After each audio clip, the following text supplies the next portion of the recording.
University of information টেকনোলজিতে আপনাদের আরেকটি ভিডিওতে স্বাগত জানাচ্ছি। আজকে আমরা মাইক্রোসফট ওয়ার্ডে আরো কিছু বেসিক শেখার চেষ্টা করব। কিভাবে মাইক্রোসফট ওয়ার্ডে আপনি ছবি আপলোড করতে পারেন, কিভাবে বিভিন্ন ধরনের শেপ নিতে পারেন, আইকন নেওয়া যায় এবং 3D মডেল আপলোড করবেন কিভাবে, এবং স্মার্ট আর্ট নামে একটি বিশেষ ফিচার আমরা দেখব, যার মাধ্যমে আমরা আমাদের দৈনিক যে মাইক্রোসফট ওয়ার্ডের ব্যবহার যার অনেক কিছু করে থাকি। তাহলে চলুন কথা না বাড়িয়ে আমরা শুরুতে চলে যাই আমাদের মাইক্রোসফট ওয়ার্ডে।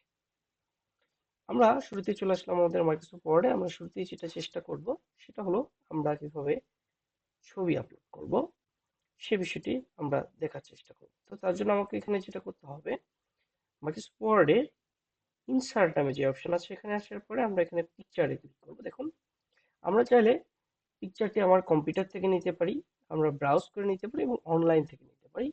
সো আমরা আজকে অনলাইন থেকেই নিব। সো আমরা যদি জাস্ট অনলাইনে ক্লিক করি আমরা দেখতে পারবো যে এখানে অনেক ধরনের পিকচার আমাদের সামনে কিন্তু আসছে। সো আমরা যদি কোনো কিছু নির্দিষ্ট কিছু আমরা সার্চ করে নিয়ে আসতে চাই, জাস্ট আমরা সেটা লিখবো, তাহলেই কিন্তু আমাদের এখানে সেটা চলে আসবে। অথবা যদি আমি চাই যেটা আমি সার্চ করবো না, আমি জাস্ট এখান থেকে কোনো একটা সিলেকশন করে নেব, তাহলে কিন্তু সিলেক্টেড যে কোনো একটা কিছু আমাদের এখান থেকে চলে আসবে। তো খুব সিম্পলি আমি এই পাখিটাকে নিচ্ছি, ইনসার্টে ক্লিক করি। দেখুন, খুব সিম্পলি কিন্তু আমার একটি পিকচার চলে আসলো। এই পর্যায়ে আমরা চাইলে এই পিকচারকে আরো অনেকগুলা ক্যাটাগরাইজ করতে পারি। যেমন আমরা চাইলে এটার কালার কিছুটা চেঞ্জ করতে পারি, আমরা ডিফারেন্ট কালার দিতে পারি আমাদের ইচ্ছে মতো। যদি আমি চাই এটাকে কালার কন্ট্রাস্ট আরো বাড়াবো, আমরা যদি চাই এখান থেকে আমরা একটু এর ফিচার আর্টিস্টিক করব, আমরা যদি চাই যে একে ট্রান্সপারেন্ট করব, অর্থাৎ আরো বেশি ট্রান্সপারেন্ট, অর্থাৎ আরো বেশি কালারফুল সেই ট্রান্সপারেন্ট করা যায়, আমরা চাইলে এই পিকচারের কিছু নির্দিষ্ট শেপ দিতে পারবো, সেগুলো আমাদের এখানে কিন্তু কাজ করবে। এছাড়াও আমরা যদি চাই তাহলে আমরা এই পিকচারের একটা বর্ডার দিতে পারি, আমরা এই পিকচারের বিভিন্ন রকম ইফেক্ট দিতে পারি। যে ইফেক্ট গুলো আমরা এখানে দেখলাম সেই ইফেক্ট গুলো আমরা এখানে কিন্তু দিতে পারি। আমরা চাইলে এই পিকচার একটা অল্টার টেক্সট বা অল্টারনেটিভ টেক্সট এখানে সেট করে দিতে পারি, অর্থাৎ আমরা যে অল্টারনেটিভ টেক্সটটি দেবো এই পিকচার সেই অল্টারনেটিভ টেক্সটটি কিন্তু শো করবে, আমরা সেটা অ্যাড করতে পারি। এছাড়াও আমরা এই পিকচারের পজিশনটি আমাদের ইচ্ছা মতো এখান থেকে দিতে পারি, আমরা যেরকম পজিশন দেবো এটা সেই রকম ভাবেই কিন্তু কাজ করবে। খুবই সিম্পল। দেখুন, আমরা এখান থেকে পিকচারটি নিলাম এবং এই পিকচারটিকে আপনি এভাবে টেনে ছোট বড় করতে পারবেন এবং যেখানে ইচ্ছে সেখানে নিয়ে যেতে পারবেন। খুব সিম্পলি আমরা কিন্তু পিকচারটা নিয়ে নিলাম। আমরা যেখানে যদি আবারও ডাবল ক্লিক করি, এগেইন আমরা পিকচারে যদি অন্য কোনো কিছু চেঞ্জ করতে চাই, সেটা কিন্তু খুব অনায়াসেই আমরা এই জায়গাটা থেকে করতে পারবো। ঠিক আছে বন্ধুরা, তাহলে খুব সিম্পলি আমরা দেখলাম যে পিকচারটি আমরা কিভাবে নিতে পারি। আমরা আমাদের কম্পিউটার থেকে নেওয়ার জন্য আমরা এখান থেকে পিকচার ফ্রম দিস এখানে ক্লিক করে এখান থেকে কিন্তু আপলোড করে নিতে পারি, যেখানে আমাদের আছে সেখান থেকে। খুবই সিম্পল, আমরা এইভাবে একটা পিকচার এখানে নিব। আমরা যদি এখন চাই আমরা একটু দেখবো যে কিভাবে আমরা আমাদের মাইক্রোসফট ওয়ার্ডে কিছু শেপ নিতে পারি।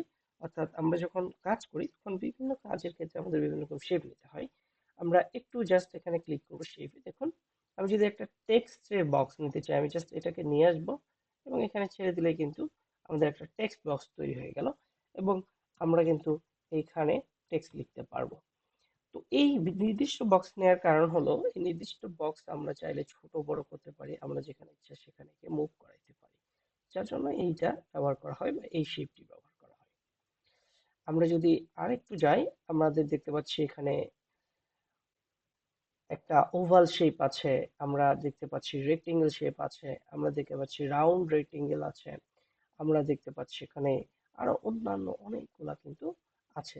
আপনার যেটা প্রয়োজন যখন যেই কাজে তখন আপনি সেটা এখান থেকে ব্যবহার করতে পারেন। ফর এক্সাম্পল আমাদের এটা প্রয়োজন, আমরা জাস্ট এখানে নিয়ে আসবো এবং মাউসে লেফট বাটনটি ক্লিক করে কিন্তু এখান থেকে আমরা টেনে নিয়ে যেতে পারি। অথবা আপনার কারো কারো কম্পিউটার এটা রাইট বাটনে হতে পারে। খুবই সিম্পল। আমি চাইলে এই শেপগুলোর কালার চেঞ্জ করে দিতে পারি। দেখুন, আমি যেভাবে এটাকে পরিবর্তন করব সেইভাবে কিন্তু খুব সিম্পলি কিন্তু এটা পরিবর্তন হচ্ছে। তাহলে খুব সহজেই আমরা দেখলাম কিভাবে আমরা পিকচার আপলোড করব, কিভাবে আমরা শেপ ব্যবহার করব। আপনারা আপনাদের সুবিধা মতো এখানে অনেক অনেক শেপ ব্যবহার করবেন যখন যেটা আপনার প্রয়োজন হবে। রাইট, আমরা দেখুন যে একটা খুব সুন্দর একটা শেপ নিলাম, এবং সেই শেপের আমরা একটা কালার দিয়ে দিলাম। খুবই সিম্পল একটা শেপ। আমরা এই পর্যায়ে একটু যদি যাই, আমরা আইকনের ব্যাপারটাতে যদি চলে যাই, আপনারা জানেন যে আমাদের বিভিন্ন সময় বিভিন্ন কাজের জন্য আইকন ব্যবহার করতে হয়। ফর এক্সাম্পল, আমার কখনো ফেসবুকের আইকন ব্যবহার করতে হতে পারে, কখনো গুগলের আইকন ব্যবহার করতে পারে, কখনো টাকার আইকন ব্যবহার করতে পারে, কখনো ফোন কলের আইকন ব্যবহার করতে পারে। সো আমরা খুবই সিম্পলি কিন্তু এখান থেকে সেই আইকন গুলা ইউজ করতে পারি। দেখুন এখানে অনেক অনেক অনেক অনেক আইকন আছে। সো আমি যদি বলি যে এখানে আমার চাচ্ছি আমি ফেসবুকের আইকন ব্যবহার করব, জাস্ট আপনি এখানে লিখে দেবেন, সেটা কিন্তু আইকন হিসেবে চলে আসবে। অথবা যদি আপনার এই আইকনটি না থাকে, আপনি কিন্তু এখান থেকে অনলাইন পিকচার থেকেও কিন্তু সেই আইকনটি নিতে পারবেন। সো ফর এক্সাম্পল, আমি চাচ্ছি ফেসবুকের যে আইকনটি আমি সরাসরি আইকন ফরম্যাটে নিব।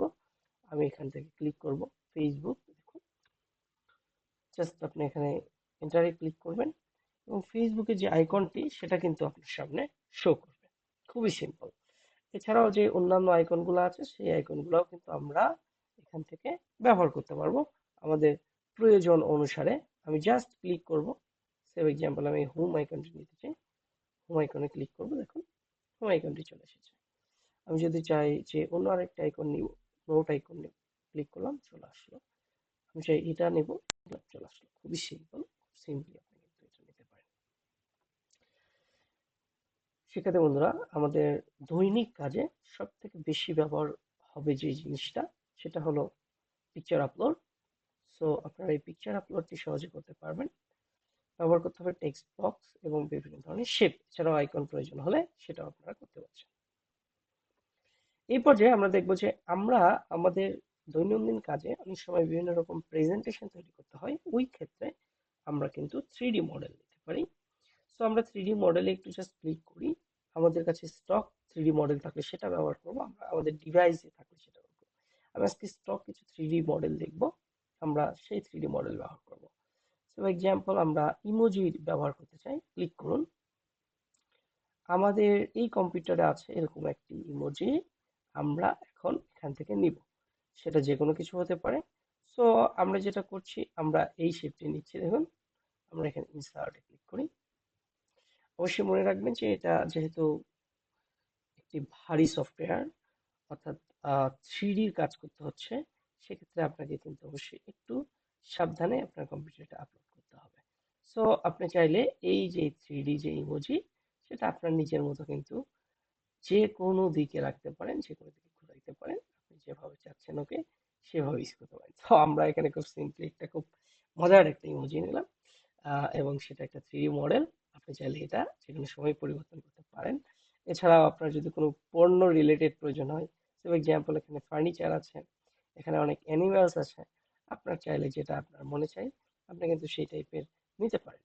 সো আমরা এখানে যদি নেই যে আমরা একটা ডগের একটা 3D মডেল নিব, জাস্ট ক্লিক করবেন। তো অপেক্ষা করতে হবে, যেহেতু এটি একটি 3D মডেল, যার কারণে একটু সময় লাগতে পারে, দেন আপনার কিন্তু সেই কাজটি হয়ে যাবে। খুবই সিম্পল। আমরা দেখলাম যে কিভাবে আমরা পিকচার নিতে পারি, কিভাবে একটা 3D পিকচার বা 3D ইমেজ নিতে পারি, আমরা কিভাবে 3D টেক্সট নিতে পারি, আমরা কিভাবে টেক্সট নিতে পারি, আমরা কিভাবে শেপ নিতে পারি এবং আইকন নিতে পারি। এবং দেখুন যে আমাদের এখানে কিন্তু এরও অনেক ধরনের ভার্সন আছে। সো আপনি যেভাবে চাচ্ছেন তাকে সেভাবে রাখতে পারেন। খুবই সিম্পল। শিক্ষার্থী বন্ধুরা, আমরা দেখতে দেখতে অনেক কিছু শিখে ফেললাম। এইবার আমরা একটা খুব মজার জিনিস শিখবো। আমরা আবারও ইনসার্টে ক্লিক করব। বারবার ইনসার্টে ক্লিক করতে হচ্ছে কারণ এটা অনেক সময় হোমে চলে যাচ্ছে। সেটি হলো স্মার্ট আর্ট। আমরা আমাদের দৈনন্দিন কাজের মধ্যে অনেক সময় স্মার্ট আর্টের ব্যবহার করতে হয়। বিশেষ করে আমাদের অফিসের কাজের ক্ষেত্রে, যারা অফিস জব করেন তাদের জন্য এটি খুব কার্যকর। আমরা যদি একটু লিস্টে যাই, দেখুন এখানে অনেক ধরনের লিস্ট আছে, যেটা আমরা অনেক সময় তৈরি করতে চাই কিন্তু তৈরি করা হয় না। বাট আপনি চাইলে খুবই সিম্পলি দেখুন এটা তৈরি করতে পারেন।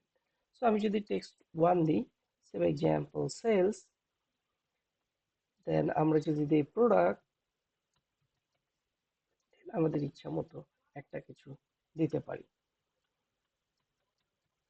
আমি দিলাম প্রফিট। সো আমাদের প্রফিট কেমন হলো, আমাদের প্রোডাক্ট কেমন, আমাদের সেল কেমন, ইত্যাদি ইত্যাদি। আপনারা চাইলে এখানে এগুলার আরো অনেক অনেক অনেক ডিজাইন আছে, আপনার ইচ্ছা মতো আপনি যে কোনো ডিজাইন নিতে পারেন। সেই ডিজাইনটাই কিন্তু এখানে একটি স্মার্ট আর্ট হিসেবে কাজ করবে। এবং দেখুন এখানে আপনি পিকচার অ্যাড করতে পারেন। জাস্ট এখানে যদি আপনি চান যে পিকচার অ্যাড করুন, তাহলে পিকচার অ্যাড করতে পারবেন। খুবই খুবই খুবই সিম্পলি কিন্তু আমরা সকল কাজ এখানে করতে পারবো। সো আমাদের এখানে অনেক ধরনের কিন্তু এই স্মার্ট ডিজাইন গুলো আছে। আপনারা যে কোনো চাইলে স্মার্ট ডিজাইনটা, যে কোনো স্মার্ট ডিজাইন কিন্তু আপনার ইচ্ছা মতো আপনি নিতে পারেন। সো এই স্মার্ট ডিজাইনটি আমাদেরকে আমাদের অনেক কাজে লাগে। আমরা বিশেষ করে অফিস ওয়ার্ক যখন করি, এমপ্লয়ীদের যখন আমরা একটা টেবিল তৈরি করি, তখন এই ধরনের কাজগুলো কিন্তু আমাদেরকে সচরাচর করতে হয়। সো আপনারা খুব সিম্পলি ইনসার্ট থেকে, স্মার্ট ডিজাইন থেকে এই ধরনের অনেক ডিজাইন করতে পারবেন, যেটা আমাদের সেলস রিলেটেড হতে পারে, যেটা আমাদের দৈনিক যে কম্পিউটার ব্যবহার করা হয় মাইক্রোসফট ওয়ার্ডের, বিশেষ করে স্মার্ট আর্টের, সেগুলো কিন্তু ব্যবহার করতে পারবেন। সো খুবই সিম্পলি আপনারা ফানেল তৈরি করতে পারেন এবং অন্যান্য কিছু তৈরি করতে পারেন, সেই বিষয়টা আমি দেখাবো। শিক্ষার্থী বন্ধুরা, আমরা ভিডিওটি আর দীর্ঘায়িত করতে চাচ্ছি না। আমরা দেখতে দেখতে আমাদের সবগুলো বিষয় দেখে ফেলেছি। কিভাবে আমরা ছবি আপলোড করব, কিভাবে আমরা শেপ নিতে পারি, একটা আইকন কিভাবে নেওয়া যায়, 3D মডেল কিভাবে আপলোড করব, এবং স্মার্ট আর্ট কিভাবে ব্যবহার করতে হয়। আপনাদের যদি ভিডিও রিলেটেড কোনো প্রশ্ন থাকে তাহলে অবশ্যই সেটা আপনারা কমেন্টে জানাবেন। আর ভিডিওগুলো যদি ভালো লাগে অবশ্যই ভিডিওটি শেয়ার করবেন এবং ইউটিউব চ্যানেলটি সাবস্ক্রাইব করবেন। আজকের মতো এখানে ভিডিওটি শেষ করছি। পরবর্তী ভিডিওতে আপনাদের সঙ্গে নতুন আরেকটি মাইক্রোসফট ওয়ার্ডের বেসিক ফিচার নিয়ে কথা বলবো। সে পর্যন্ত সবাই ভালো থাকবেন। ধন্যবাদ সকলকে।